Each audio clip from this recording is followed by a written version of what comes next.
Welcome to Scary Stories, Real or Written. If you listened to any of our other stories, welcome back. If you're new here, here's how this works. Each video contains a few different stories.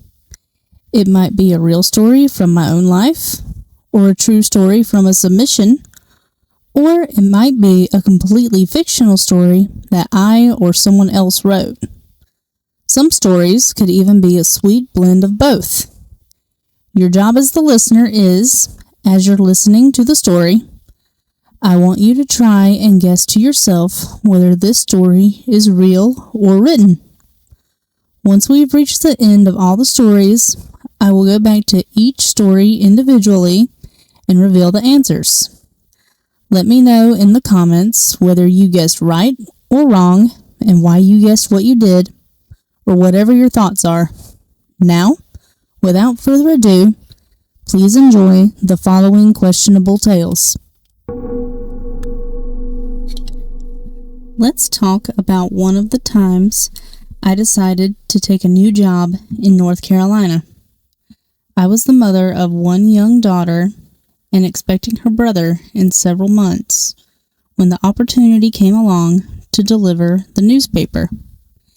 Thinking to myself, we could really use the money and that the quiet overnight job would really do me some good mentally, I gladly agreed to the job. For the last 2.5 years, my daughter kept the schedule of being awake for 2 hours and asleep for 2 hours. So, what was a little less sleep for a pregnant woman going to matter? At least out here, I would just hear the stillness of the night instead of her screaming every 2 hours. Oh, the love a mom has for their young, but when it comes time to take a break, boy, do we ever need it. For my training, I drove around with a local brain doctor who delivered the paper to also calm his nerves after a long day of surgery. Now, you might think I am joking about that particular detail, but I am not. So, we are driving around at about 3 a.m., and he's discussing that most people don't realize that nicotine is way more addictive than any other drug when he decides to pull over for a smoke break. He gets out of his truck and he tells me that I, too, should get out. Thinking to myself, what in the heck have I gotten myself into, being way on out in a very rural area with hardly nothing around me, with some brain doctor.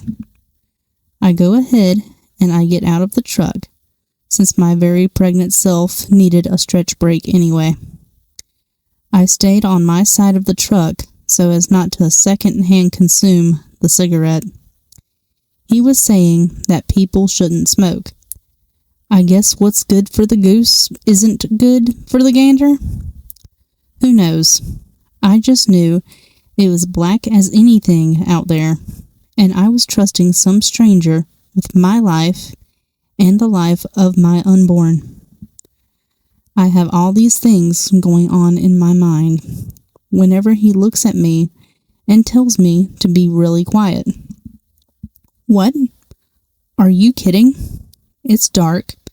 You're some form of hypocrite. I am pregnant. We are out in the middle of nowhere, and now you want me to be quiet? Are you crazy? Never mind. Don't answer that one. Maybe I am really the crazy one. So, there I stood in the quietness, with my mind being anything but quiet. And then he says to me, "Do you hear it?" Yeah, I hear my brain telling me this is not going to end well, but instead I just simply say no. Well, he says, we'd better get back in the truck and move along. I waited a few moments, eagerly wondering what the heck all this is about, when he starts telling me that this very new development is already becoming known for people hearing the ghost of the Confederate Army come through. Say what? He He tells me every night he comes through here and has a smoke break and waits to hear the running of horse feet in the middle of the night. Occasionally, he said, you'll hear a horn blowing or men talking. Alrighty. Well, I ask, has anyone seen them yet? Yes, he says, I have. So, I sat there in disbelief as we did a U-turn at the very end of the road to come right back down through where we had just come from. I seriously thought he was crazy and highly considered my thoughts on why the heck I would want to do this kind of work in the middle of the night, pregnant.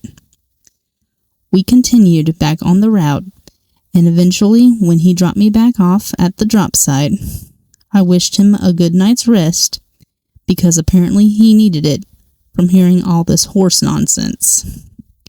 I was also thankful at the time that I needed an obstetrician instead of a brain doctor, because clearly at least one of us was not right in the head. So, over the following day, I stewed in my brain on whether I really wanted to do this job or not. We really did need the money.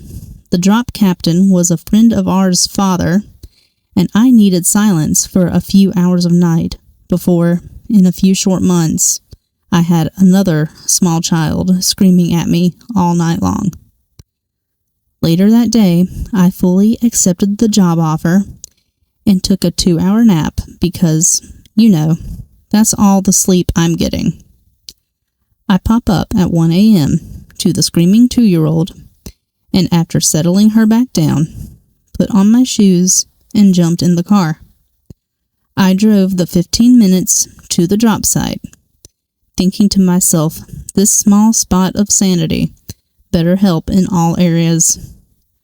Once I arrived, I picked up my paper stacks, tape player, and cassette tape with the route on it, and set out to do my first delivery alone. The route was going amazingly smooth for the first hour or so, and I was enjoying not having any traffic, the coolness of the air, and the sound of the crickets and frogs. At long last, I had my alone time in the dark, out in the country, in the middle of nowhere, and in silence. Nice. Just me, myself, and I, and the good Lord above.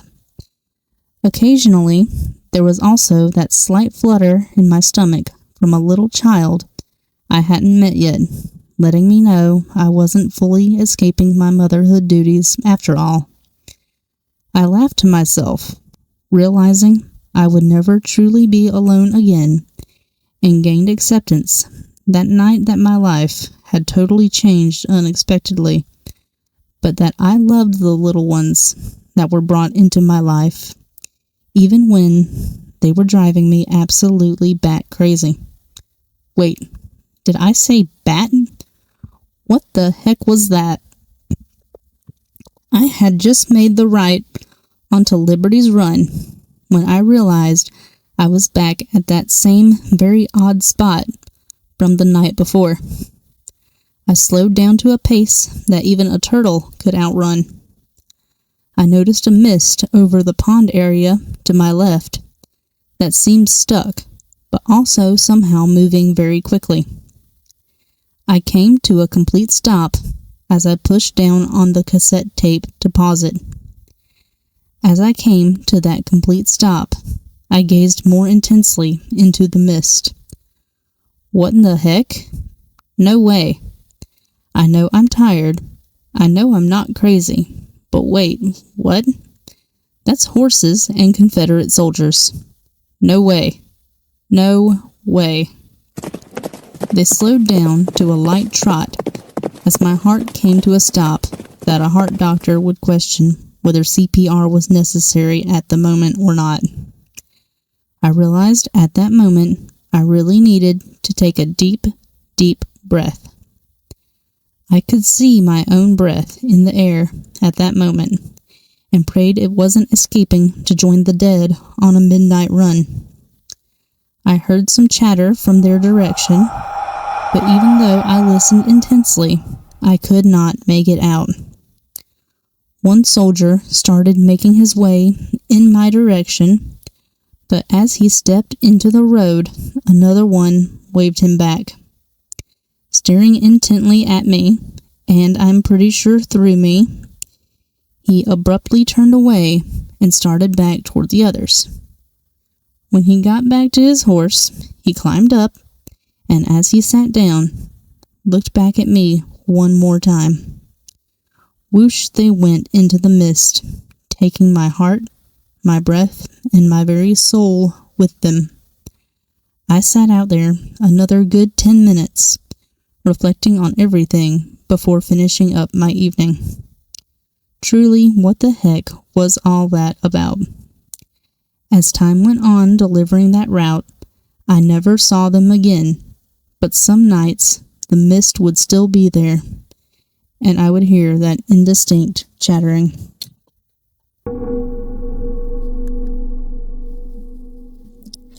Back a few years ago, I decided to pick up an overnight paper delivery route just for the sake of some extra cash and some quiet time to myself. My route was in a very, mostly rural area in South Carolina, and most of my nights were uneventful, aside from occasionally having to avoid a deer or some other animal that wandered out in front of me. But one night stands out in my mind to this day as, for lack of a better description, downright odd. I was about an hour and a half into my route, so it was around 3:30 a.m. To help keep my exhaustion at bay, I always kept my music turned up a little bit louder than what was realistically necessary, and occasionally rolled down the window for a minute for a quick blast of cold November air straight to the face. Well, at one point, I rolled down the window a bit, and, as I did so, I noticed directly above my car, hovering straight above the driver's side, about the same height of a low-flying plane, was a series of lights. At first I assumed it was probably just a plane, or some kind of signal tower, or something. But then, the lights changed position. They started off as a V formation of 3 solid, non-blinking lights, and then, after a brief pause, decided to change, forming a straight line and alternating, flickering with each other. I decided to come to a complete stop for a moment and just observe. Well, once I stopped moving, the lights did too. I started to move, so did they. This went on back and forth for probably about 5 minutes, but felt a lot longer.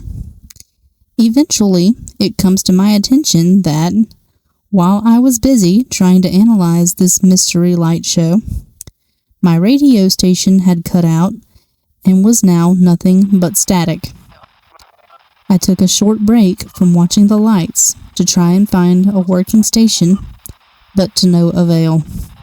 Everything was static, briefly interjected occasionally with this strange humming, buzzing sound, almost like when a fly gets too close to your ear, but somehow more deliberate, less erratic than a fly would be, almost intentional and slightly musical.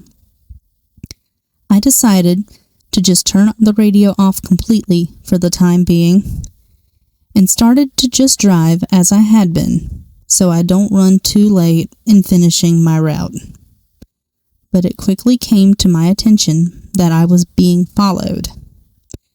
I looked in my rearview mirror and saw once again that the lights had taken up their V formation again and were easily keeping pace with me, though they were now just hovering ever so slightly behind the car instead of directly above the passenger side.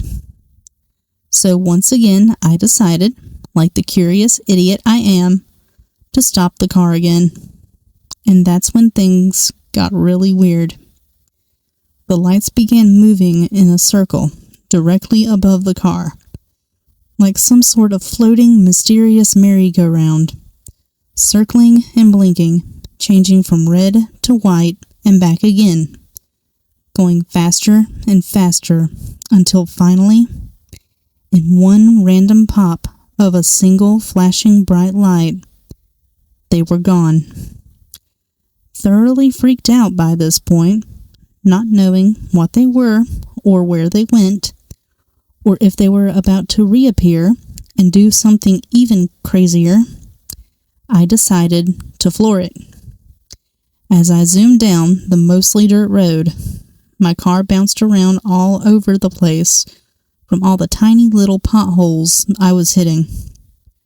I knew I was probably going to regret it as far as my car was concerned, but that's fine. It can be fixed.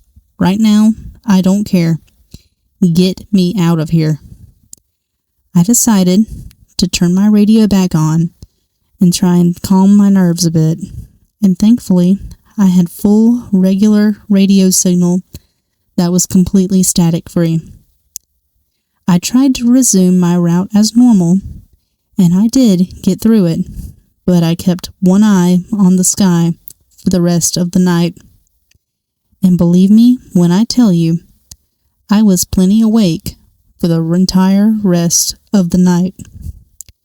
Maybe those flashing lights did me a favor as far as keeping me awake and vigilant is concerned, but I can safely say I'd rather stick to my usual methods of keeping myself conscious from here on out.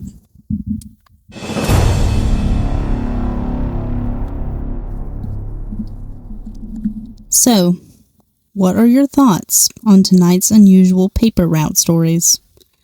Are both stories the real deal? Or maybe just one, but not the other? Well, let me tell you about our first story, where the insomniac by default, thanks to her toddler, pregnant woman, takes on a paper route and finds herself surrounded by the spirits of the Confederate Army for some spooky late-night company. That story was 100% true, and it happened to my own mother. I was the toddler who didn't sleep, in case you were wondering. If you are ever able, go to Liberty's Run Drive in Sophia, North Carolina, and check it out for yourself. Go between 2 and 4 a.m., turn in and look for the pond on your left. Stop your car, turn off your engine, put down your windows, get quiet, and just wait. You might just get to see and hear some ghost horses yourself. Now, let's move on to our second story, where an unsuspecting paper route driver is stalked during their route by a set of mysterious changing lights. That story was 100% written fiction, written by me. Now, just because this particular story was not true doesn't mean that something similar has never happened to someone else at some point. It just means that this particular story in this particular episode just so happens to be completely fictitious. Many people have reported witnessing strange lights, aircraft, and other unidentified flying objects on the road at night in the past. So, did you guess either of the stories right today? If you did, I'm proud of you, and I hope you will subscribe to the channel so that every week you can have fun guessing more brand new but questionable stories. If you want to submit a story of your own, regardless of how real or written it may be, go to the channel's description or the video description, look for the Google form link, and from there, you can fill out a form and send it in. I look forward to hearing from you whenever you're ready, and I hope you look forward to hearing from me again next week.